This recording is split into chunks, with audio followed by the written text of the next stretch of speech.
Welcome back to Weather on the Go, all your weather coverage on this Sunday, August 18th, 2024. In today's weather forecast, we're going to be talking about a lot of different things, including heat and humidity that is relentless across the southern United States, a big cool down across portions of the west and the east we'll talk about, and some active weather in the form of severe thunderstorms, and we'll update you on the tropics, not only with the rest of Tropical Storm Ernesto, but what is to come with the tropics as we turn into early September in today's weather forecast. So it's best to subscribe to the channel down below if you want the latest weather information right at your fingertips. Folks, we're almost to 95,000 subscribers, and you can help me get there simply by hitting the subscribe button down below. Leave a like down below, give a thumbs up. It definitely goes a long way in helping out with this video. Also, leave any comments, questions, and concerns below. I'll get to those later on today. What you're looking at is the GOES satellite imagery. We have some cloud cover around the Great Lakes into the northeast and southeastern Canada.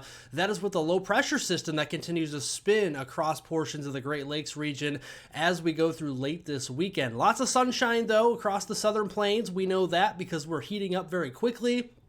The streak of 100-degree temperatures continues across this region, and then there is Tropical Storm Ernesto that was actually Hurricane Ernesto that impacted Bermuda. That has since moved on further to the north. We'll be talking about that in the video as well. So let's dive into the forecast for you folks. Here are the weather alerts across the United States today. We have the heat alerts down here across the southern plains, down near the Gulf Coast. In the orange, those are heat advisories. In the magenta color here across Oklahoma, North Texas into central and southern Arkansas, much of the state of Louisiana, Mississippi, and southwestern Alabama. Those are excessive heat warnings that continue for temperatures that are in the triple digits and heat indexes that could be as high as 115 degrees Fahrenheit in those areas. And then up here into the northeast, mid-Atlantic states, into the Poconos of Pennsylvania, surrounding areas of southern New York State, northern and western New Jersey, into northern Delaware, into Maryland. Those areas in the green,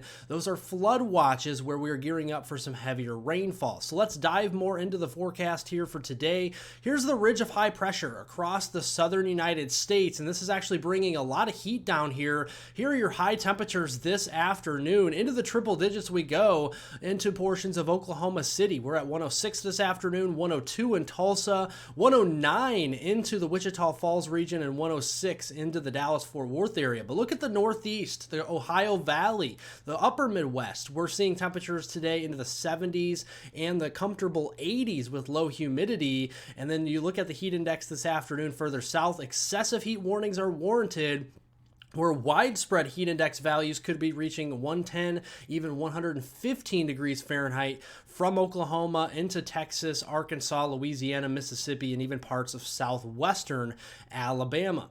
Let's look here at the storm reports that we did see come in from yesterday on Saturday, August 17th. We did see a lot of wind reports from the Ohio Valley all the way down to the southeast here, and then a lot of those scattered across the west, and actually seeing those in Washington State, Oregon, Northern California, some wind and hail reports over here as well. We had 199 wind reports, 16 hail reports. Thankfully, no tornadoes or landspouts or anything like that were recorded yesterday, but we did have a large number, 215 storm reports going back to Saturday. And here's your storm energy as we go into this afternoon and evening. You can see down here across the southeast, along the Gulf Coast, and then stretching back into the southern and central plains.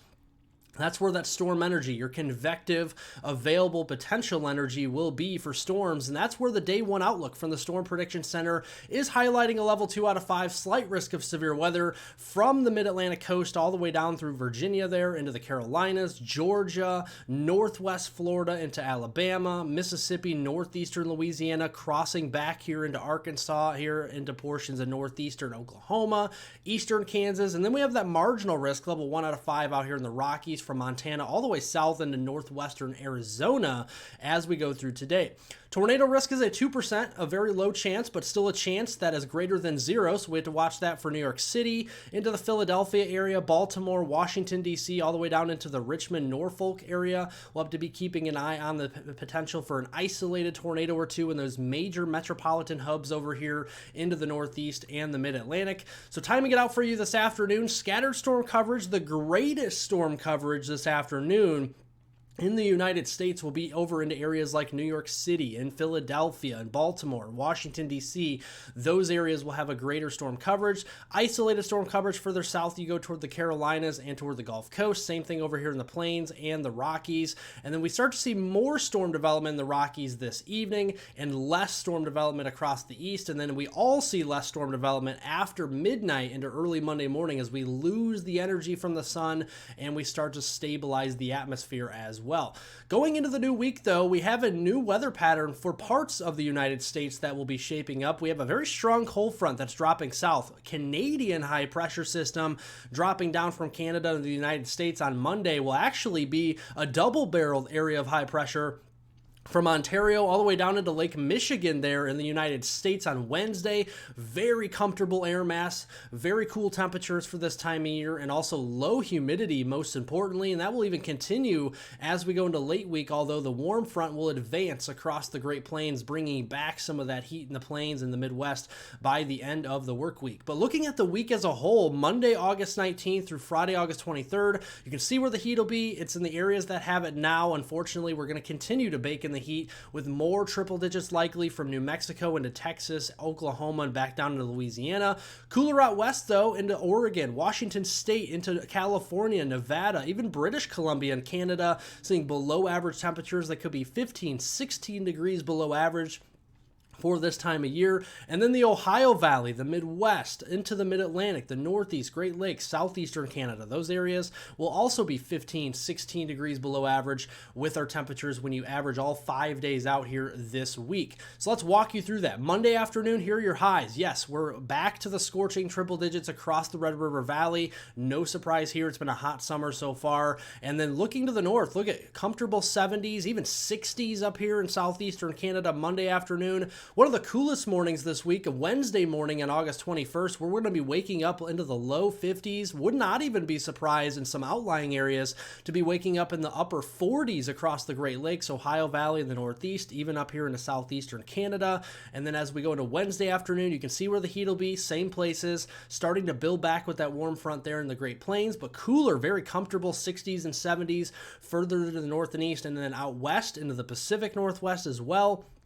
And then Friday afternoon, much of the same. You notice, though, the heat starts to build back toward the Ohio Valley into the mid-80s there, and then into the 80s we go into the Midwest Friday afternoon, as well as that high pressure and warm front will advance further east later in the week. Precipitation prospects through the week. It's going to be very dry. High pressure provides a lot of sinking air, so lots of sunshine can be expected. Sun-splashed skies across the eastern United States. Some precipitation, though, at times, with the active storm track up here in southern Canada and into the northern United States. Maybe some precipitation in central and southern Florida we'll have to watch as well.